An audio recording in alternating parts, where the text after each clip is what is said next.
একটা যন্ত্রণা, ঢাকা সিটির মধ্যে এক বাইক দিয়ে আরেক বাইক ঠেলা। ও গ্যাস, হ্যাঁ বুঝি না।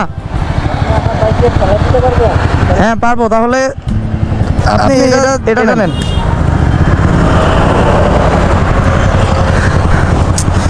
আজকে ভাই দিনটাই খারাপ।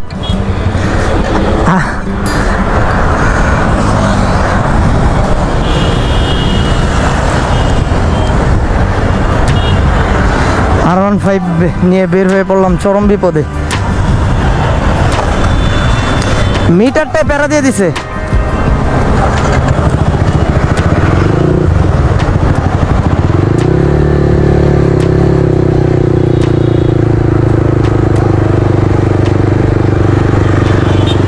R15 নিয়ে বের হয়ে পড়লাম চরম বিপদে, বিকজ মিটারে দেখাইতেছে 2 বাতি তেল, বাট তেল হয়ে গেছে শেষ। বাট এদিকে এত গ্যাঞ্জাম কিসের বুঝলাম।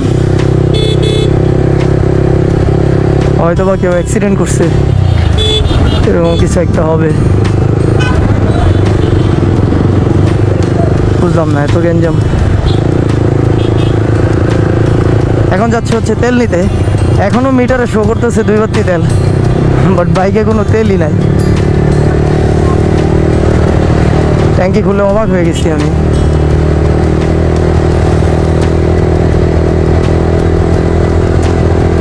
তো রাস্তায় হচ্ছে ওরা পাইলাম, তো ওরা বললাম যে হেল্প করতে। তো দ্যাটস ওয়াই ওর বাইকটা দিয়ে আমি এমটাকে ঠেলা দিতেছি, আর ওর বাইকটা আমি নিতেছি। এ হচ্ছে কাহিনী। আরেক ভাই আসতেছে, কিরে ভাই দেখা চালাও, মেরা দিস না।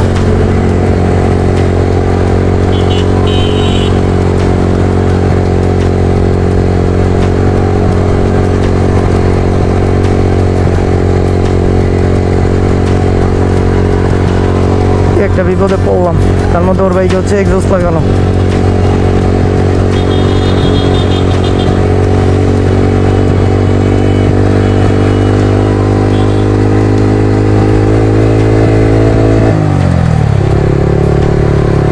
যদি সার্জেন্ট সিগন্যাল দেয় তাহলে যে কি অবস্থা হবে সেটা চিন্তা করতেছি। যাই হোক, ঘরে তো পাইছি।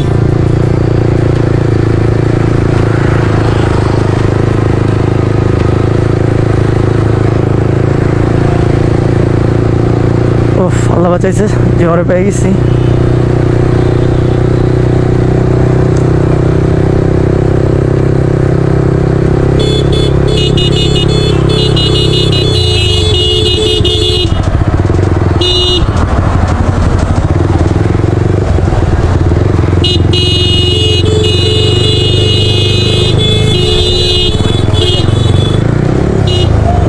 কি যে একটা যন্ত্রণা, ঢাকা সিটির মধ্যে এক বাইক দিয়ে আরেক বাইক ঠেলা, সেইটা আমি বুঝতেছি।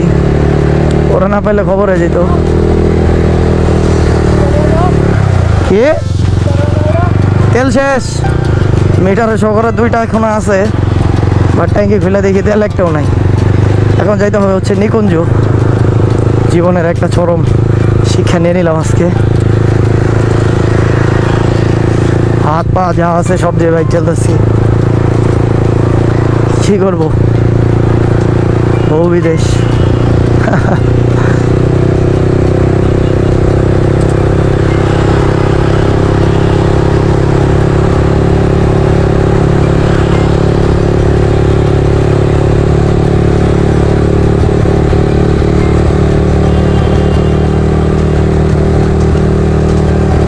একটা অবস্থা। একবার এই প্রবলেমটা ফেস করছিলাম হচ্ছে রাঙামাটি থেকে আসার সময়, ফেনীর কাছাকাছি একটা জায়গায় তেলটা শেষ হয়ে গেছিল। আর আজকে হচ্ছে এখানে, সমস্যা নাই।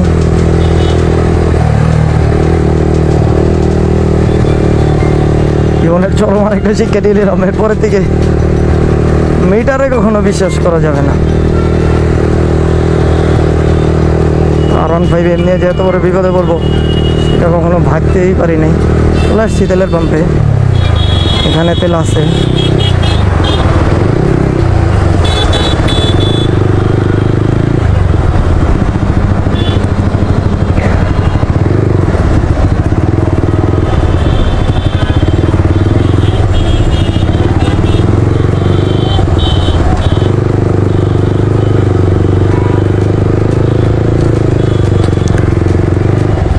এখান থেকে ভরতে পারবো।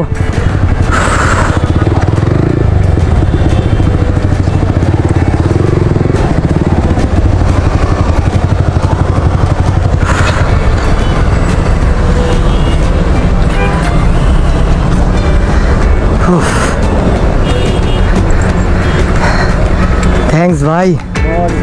আপনি তো কাজ করেন, হ্যাঁ আপনি তো ফেলা দিচ্ছেন, আপনি আর কি করলেন? আরে ভাই আমি তো জাস্ট ঠেলাই দিছি, আপনার ঠেলা আসলেন। কই ঢুকবেন? 300 ফিট 300 ফিট ঢুকবেন? ওইদিকে যাবেন আবার? ঠিক আছে ভাই, আমার একটা মিটারে 2 বাতি তেল দেখাইতেছিল। ফুয়েল সেন্সরের সমস্যা, হ্যাঁ ফুয়েল সেন্সরের সমস্যা দিছে, ফুয়েল পাম্প চেঞ্জ করতে হবে। ফুয়েল পাম্পে চেঞ্জ করতে হবে, এর জন্য একটু প্যারা খেয়ে গেছি। হ্যাঁ আচ্ছা থ্যাংক ইউ, দেখা হবে, আল্লাহ হাফেজ।